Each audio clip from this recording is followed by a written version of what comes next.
All right, really quick here, son. You should know this stuff. So this stuff I've learned myself over time, but I'm gonna talk about the 5 types of capital that we really need. So all we hear in the world is just about one type of capital, but there are far more important capital that I realized that we need. So the first type of capital that we need is mental capital. So mental capital just does not mean that it's your mental strength or courage or tenacity, resilience, nothing like that, but it's about the time, or in fact, the reserves that you have left in your mind to plan and plan ahead of your life. Because this, I consider this as the most important capital, especially early on in your life. Because if you're bogged down to something, like let's say you're planning for an exam, or you're just bogged down to a job, or you're doing 3 or 4 jobs, the problem is you don't have your reserve mental capital left at the end of the day to plan ahead for your life.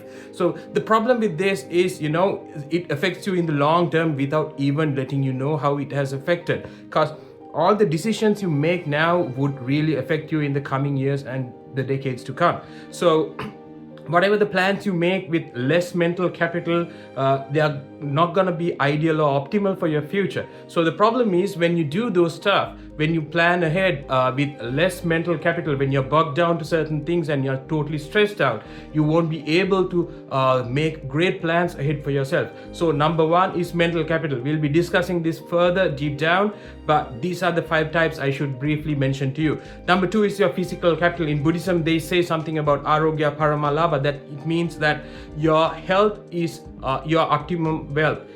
So your body is your temple. You need your body, not just your hands and the legs, but your eyes, mouth, nose, and all the organs in your body, to your skin, head to toe. It's needed to achieve your goals. This is the tool, this is the mechanism that you drive your goals. This is the mechanism that you protect yourself, you protect your loved ones. Your body should be in optimal condition. So for that, you should take care of your body and your physical capital. We'll be talking about your physical capital further on. It's a very important capital that you should start focusing on early on in your life, from your 20s to 30s to 40s to whatever it is.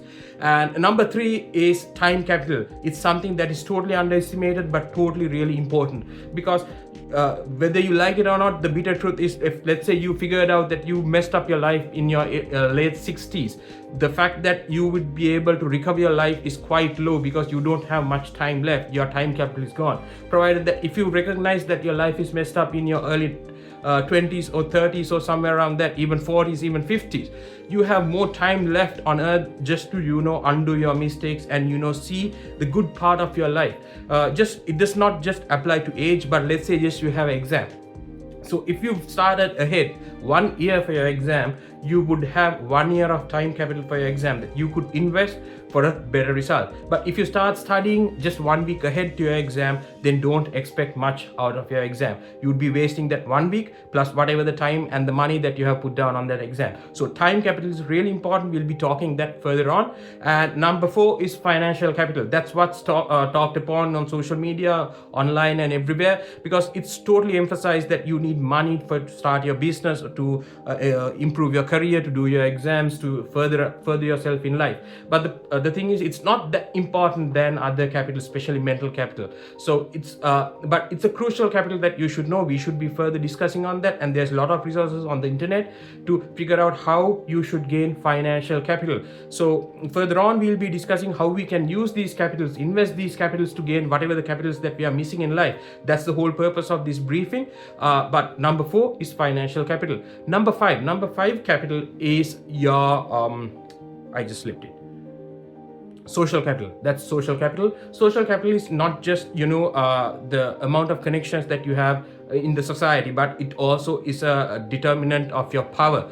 So where you are in your social hierarchy. So it depends on, it emphasizes and it resonates about the connections that you have built and how you have invested in people and places that's important to people, and how they would come back. So if you could make a call and get something done, that would make your life totally easy. So so that the chances that you get in your life, whether it's your business opportunities or career opportunities, most of them are based on actually the connections. That's your social capital. Also, your power, the social hierarchy, it's also included in the social capital. So those are the 5 types of capitals that you should know. Number 1 is mental capital. Number 2 is physical capital, that's your health and wealth.